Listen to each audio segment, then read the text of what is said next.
Bahujan Samaj party जिंदाबाद जिंदाबाद जिंदाबाद माननीय भाई कुमारी महाती जिंदाबाद जिंदाबाद जिंदाबाद माननीय साहब श्री काशीराम जी अमर रहे अमर रहे अमर रहे बाबा साहेब अमर रहे अमर रहे अमर बहुजन रहे समाज पार्टी जिंदाबाद जिंदाबाद जिंदाबाद भाई कुमारी महाती जिंदाबाद जिंदाबाद जिंदाबाद जय भीम जय भारत। मैं मास्टर देशराज प्रजापति बरवाड़ा से, मुझे हमारी बहन मायावती जी ने बहुजन समाज पार्टी हिसार लोकसभा क्षेत्र से बहुजन समाज पार्टी की टिकट दी है और उन्होंने जिस उम्मीद आशा के साथ मुझे टिकट दी है, मैं उनकी उम्मीद आशाओं को पूरा ही नहीं बल्कि जीत के पूरा तो करूँगा 100% ये सीट जीत कर उनकी झोली में डाल कर उनको बहन मायावती जी को प्रधानमंत्री बनाने का काम करूँगा। देशराज देखिए, देवीलाल परिवार के सभी सदस्य, चाहे वो इनका बहुओं का ससुर रणजीत सिंह जी हो, चाहे दोनों बहुएं हों और चाहे चौथा कैंडिडेट कांग्रेस का है, वो सभी लोग एक ही विचारधारा, एक ही मनोपली है उनकी। वो लोग जो है ना केवल लेवल बदलने का काम करते हैं। लेवल नहीं बदलना, हमें व्यवस्था परिवर्तन करने की बात है। व्यवस्था परिवर्तन करने के पक्षधर हैं वो लोग। तो अब देखिए, घोषणा पत्र में कितने वायदे करते हैं, गरीबों से वायदे कर रहे हैं, अमीरों के फायदे कर रहे हैं। आप जो है ना वो छटपटा रहे हैं राज सत्ता प्राप्ति के लिए, लेकिन ऐसा कोई मुद्दा नहीं है जनहितैषी उनके पास जिसकी वजह से किसान, मजदूर, कर्मचारी, नौजवान, महिलाएं, दबे कुचले, शोषित, पीड़ित लोग इस देश के, जो उनकी नीतियों से, उनके व्यवहार से, उनकी कार्य प्रणाली से खुश हैं बल्कि दुखी हैं। इसलिए वो मुंगेरी लाल के सपने ही ले सत्ता में आने के लिए। सत्ता में नहीं आ सकते ये लोग। नहीं, बीजेपी के साथ जब गलत कार्य करे थे, बीजेपी के साथ हिस्सेदारी गठबंधन था, तब ये लोग जो ना गलत फैसले लेने में क्या इनकी जिम्मेवारी नहीं है? क्या केवल अच्छाई या केवल वो कहते हैं ना मीठा मीठा खाए और खाटा खाटा आपका, क्या उसमें हिस्सेदारी नहीं थी गठबंधन में? जो भी निर्णय लिए, जो भी फैसले लिए, जो भी जन विरोधी फैसले लिए गए, क्या उसमें हिस्सेदारी नहीं थी जजपा की? अरे इन्होंने तो भ्रष्टाचार फैलाने में, आपाधापी करने में इन लोगों ने क्या कमी छोड़ी है? ये तो वो है जब जहाज डूब रहा है, बीजेपी खत्म होने जा रही है, तब ये अलग हुए हैं, तब इन्होंने आपस में अलग हुए। वरना जब जहाज डूबता है तो सबसे पहले जो है ना चूहे ही कूदते हैं। तो ये पार्टी जब डूबने लगी तो जजपा भी भाग निकली। और वायदे किए हैं, कौन सा वायदा पूरा किया है? कौन सा जनहितैषी वायदा पूरा किया है? अरे ये लोग तो एक परिवार के वंशवादी, भ्रष्टाचारी, परिवारवादी लोग हैं। ये जनहितैषी लोग थोड़ी है। जनता आज इनसे जो ना खफा है, चाहे किसान, मजदूर, नौजवान, कर्मचारी, महिलाएं, सभी लोग आज आंदोलन पर कार्यरत हैं। आप कर्मचारियों को सुनिए ना, जो पेंशन है, पुरानी पेंशन व्यवस्था क्या इन्होंने बहाल कर दी?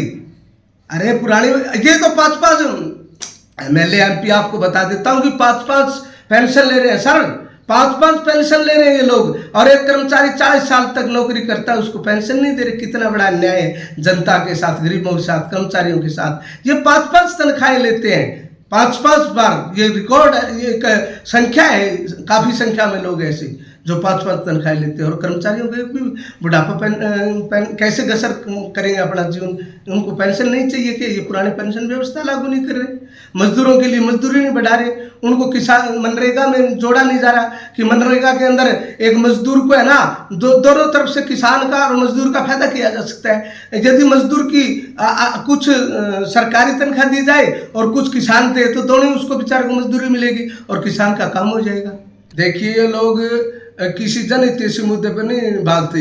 ये लोग अवसरवादी हैं, घोर अवसरवादी लोग हैं। अपनी इच्छा पूर्ति के लिए, अपने हितों के लिए भागते हैं। ये पलटू राम कहता हूँ मैं इनको, पलटू राम। अरे कभी तो ये लोग कहते 40 साल तक हम कांग्रेस में रहे, तो कांग्रेस की विचारधारा थी तो कांग्रेस को छोड़ के क्यों भागे? और कांग्रेस को छोड़ के भागे तो बीजेपी में आ गए। बीजेपी में जो ना इनका बेटा मंत्री MP बना रहा 9 साल तक, और जब इनको हार का भैंस आया, इनको डर आया हार का, तो ये भाग खड़े हुए। बाबू बेटा माँ सभी जो ना भाग खड़े हुए। क्या है इनकी नीतियाँ? कि अगर नीतियों से प्रतिबद्ध आदमी होगा तो वो कुछ मुद्दों पे पार्टी को छोड़ के जाएगा। इनका कोई मुद्दा नहीं, ये इनके इन प्रकार है केवल MP MLA और मंत्री बनना इनका उद्देश्य है। ऐसा कुछ नहीं है। बीजेपी और जजपा एक ही थैली की चट्टे बट्टे हैं। और जब अलग हुए तो क्या आलोचना की, क्या इनके खिलाफ वो कर रहे हैं? कुछ नहीं, इनका तो एक ही काम है, ये मिली जुली एक सोची समझी चाल के तहत ये अलग हुए हैं। अगर जजपा बीजेपी ने जजपा को निकाल दिया तो कहाँ है ये भी इनकी आलोचना सड़कों पे कर रहे हैं, कहाँ ये जल्द से जुलूस प्रदर्शन कर रहे हैं? कुछ नहीं, इनका तो गठबंधन और भी ज्यादा मजबूत हो गया, टूट के भी। कैसे कि इन्होंने भविष्य में ये कहा कि अब आपका कुछ नहीं है लोकसभा में, लोकसभा में तो हमारा प्रधानमंत्री बनने दो, लेकिन विधानसभा में आपके बहुत ज्यादा एमएलए बना देंगे। ये इनकी सोची समझी चाल है, इसी के तहत जो है ना जजपा काम कर रही है। बीजेपी की टीम है जजपा, वो कहते हैं ना ये तो रिजर्व खिलाड़ी है इनकी, ये तो एक रिजर्व खिलाड़ी की तरह ही आंकता हूं मैं भी, क्योंकि जेजेपी ने समझौता किया है कि भाई लोकसभा में आपका हम समर्थन करेंगे और आप हमें जो ना विधानसभा में टिकटें देते ना। ये इनकी मिली भगत है। देखिए, जीतने के 3-4 कारण मुख्य रूप से हैं। पहला तो मुझे राष्ट्रीय लेवल की जो मंच मिला, पार्टी से टिकट मिली है। दूसरा, जनहितैषी हमारे पास मुद्दे हैं। और तीसरा, जो समीकरण बना है, आज जो लोग बीसी भाई हैं, बीसी भाई, एससी भाई हैं, जो दबे कुचले शोषित, जो गरीबी रेखा में सबसे पीछे खड़े हैं, लाइन में सबसे पीछे खड़े हैं, उनका समर्थन है मेरे साथ पास। और इसके अलावा 36 बिरादरी के लोग मुझे वोट देंगे। अरे वरना तो बीजेपी का हाल सुनिए ना, बीजेपी क्या कर रही है?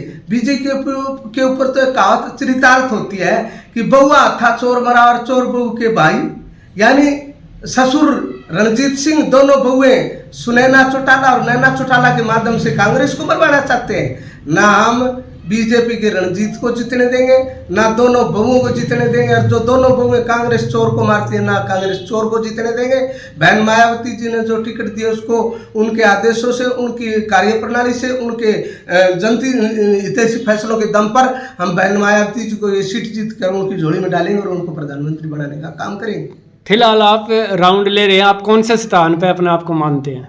जी, जो लोगों से संपर्क किया है पार्टी संगठन के बेस पे और जनहितैषी मुद्दों के दम पर, जनता से मेल मिलाप, व्यवहार और संघर्षशीलता के दम पर हमें है ना अपने आप को पूरे क्षेत्र में हमने काम कर रखा है। 40 सालों से मैं काम कर रहा हूँ, 1985 से, और गरीब समाज के लिए, कमेरे वर्ग के लिए, मजदूर लोगों के लिए, दबे कुचले शोषित समाज के लिए 40 सालों से काम किया है। इस दम पर मैं आज जो है ना पहले नंबर पे अपने आप को पा रहा हूँ, देख रहा हूँ, और है पहले नंबर पर हम हैं। इनकी लड़ाई तो दूसरे, तीसरे, चौथे नंबर के लिए है। कौन दूसरे नंबर पे, तीसरे नंबर, चौथे नंबर पे, हम पहले नंबर पे हैं। माननीय बहन कुमारी मायावती जी, सुप्रीमो बहुजन समाज पार्टी के दिशा निर्देशानुसार आदरणीय केंद्रीय प्रभारी रणधीर बेनीवाल जी और सम्मानित प्रदेशाध्यक्ष राजवीर सोरखी जी के दिशा निर्देशानुसार हरियाणा के लोकसभा चुनाव को मद्देनजर रखते हुए बहुजन समाज पार्टी ने 5 लोकसभा प्रत्याशियों की घोषणा कर दी है। 5 लोकसभा प्रत्याशी बहुत जल्दी घोषित कर दिए जाएंगे। हिसार से आदरणीय देशराज वर्मा जी जो आज हमारे साथ हैं, लोकसभा हिसार से उम्मीदवार घोषित किया गया है। लोकसभा पानीपत से उमेश गहलावत जी हमारे प्रत्याशी हैं। लोकसभा करनाल से सरदार इंद्रजीत सिंह जी हमारे प्रत्याशी हैं। रोहतक हिसार से राजेश कुमार बैरागी जी हमारे बहुजन समाज पार्टी के प्रत्याशी हैं। फरीदाबाद लोकसभा से ठाकुर किशन सिंह जी को मैदान में उतारा गया है बहुजन समाज पार्टी के द्वारा। तो ये 5 लोकसभा प्रत्याशियों की घोषणा बहुजन समाज पार्टी कर चुकी है। बहुत जल्द 5 प्रत्याशी और बहुजन समाज पार्टी घोषित करने जा रही है। देखिए, बहुजन समाज पार्टी के आदरणीय बहन कुमारी मायावती जी के दिशा निर्देशानुसार पूरे देश के अंदर परम पूज्य बाबा साहब अम्बेडकर जी की आइडियोलॉजी को लेकर के एक समतावादी, न्याय प्रिय और इस देश की जो तमाम जो धर्म संप्रदाय जातियां हैं उनको जोड़ करके सर्व समाज के हित के लिए, युवाओं के लिए शिक्षा, स्वास्थ्य, रोजगार जो बेसिक नीड है उसके ऊपर बहुजन समाज पार्टी काम करती है। जो गरीबी रेखा में आखिरी पड़ाव पे जो हम व्यक्ति है, आम व्यक्ति, उसके लिए, जैसे आदरणीय बहन कुमारी मायावती जी ने पूर्व में मुख्यमंत्री रहते हुए वो लोग जो भूमिहीन किसान थे, 3-3 एकड़ जमीन 11 लाख परिवारों को मुहैया कराते हुए, और जैसे हरियाणा में 6700 समथिंग गांव हैं, आदरणीय बहन कुमारी मायावती जी ने जो जिनके सिर पे छत नहीं है उन लोगों को हरियाणा जैसे नए 3 हरियाणा बसाने का काम किया। मान्यवर साहब श्री कांसीराम जी आवासीय योजना के तहत 18,000 टू रूम सेट बना करके उनके अंदर टॉयलेट, बाथरूम, डाई रूम और बाहर सिमेंटेड सीसी रोड बना करके, स्ट्रीट लाइट लगा करके और वाटर सप्लाई के साथ साथ ग्राउंड वाटर का हैंडपंप लगा करके 18,000 नए गांव बसाने का काम किया, उन लोगों को छत देने का काम किया। ठीक इस प्रकार से जो बैकलॉग है, जो हमारा प्रतिनिधित्व करता है एससी और बीसी का, सबसे पहला प्रदेश इस देश का रहा उत्तर प्रदेश, जहां माननीय बहन कुमारी मायावती जी ने बैकलॉग को पहली कलम से भरने का काम किया।